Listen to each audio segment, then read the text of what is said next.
Welcome to the fifth of our series of lectures on the history of the computer. This series is based on a documentary titled The Machine That Changed the World of 1992. It was written and directed by Nancy Lind and produced by WGBH Television of Boston, Massachusetts, and the British Broadcasting Corporation. Backers included the Association of Computing Machinery, the National Science Foundation, and the Unisys Corporation. This lecture explores the second episode of the documentary titled The Thinking Machine. When we last talked, we discussed the early days in America of the efforts to develop a commercial computer by Eckert Corporation. The Americans were not the only people who saw the potential of a computer. In Great Britain, the J. Lyons Company saw the potential of such a machine. J. Lyons Company was a large bakery firm in the United Kingdom. Their upper management was very creative and forward-thinking, to say the least. You may recall Dr. Maurice Wilkes from our lecture on the early pioneers in the computer field. Dr. Wilkes built the EDSAC computer.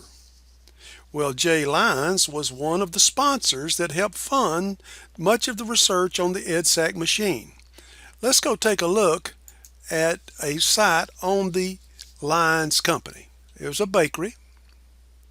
Let's see what they have to say about the LEO, the Lyons Electronic Office. The catalyst came in 1947, following a trip to America by two managers with wide experience in clerical procedures.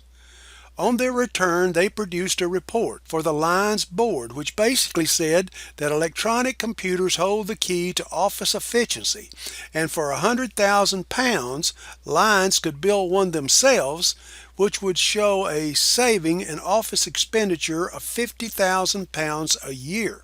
At this time, Cambridge University was involved in its own project, the EDSAC.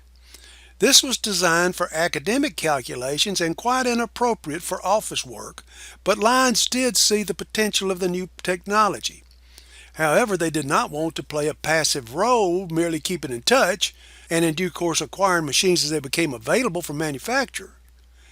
In this way, they could not influence machine design, and this they felt was essential if the problem of commercial clerical automation was to be solved successfully. Instead, Lyons donated £3,000 to Cambridge to help with their EDSAC project, on the understanding that Cambridge would give them advice when needed.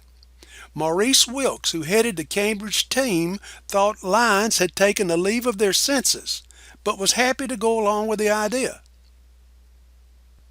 That investment by Lyons in the Cambridge effort resulted in the Lyons Electronic Office, LEO for short.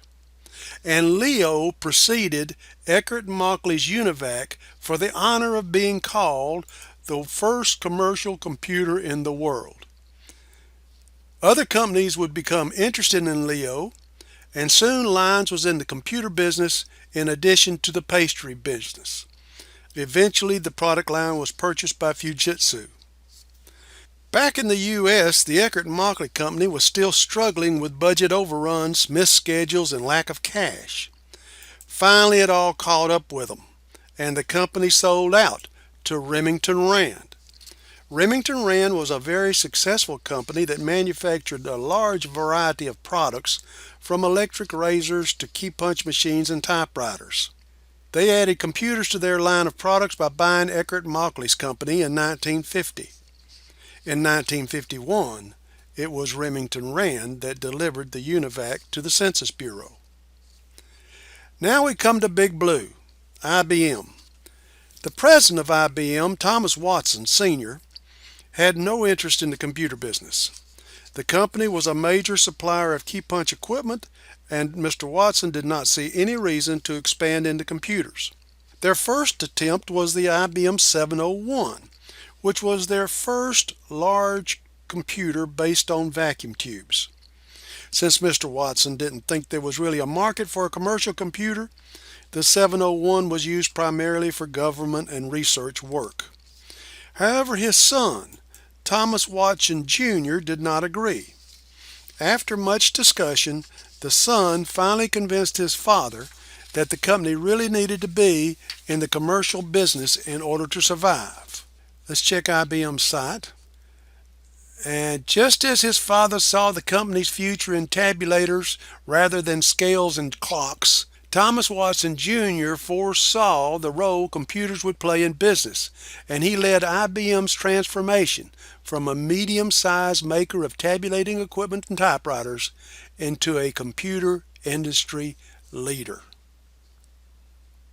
Thomas Watson Jr. soon took over the company and proceeded with the development of IBM's first commercial computer that was introduced in 1953. Let's take a look at a site at Columbia University on the IBM 650. The 650 was competing against the UNIVAC, and Remington Rand already had customers.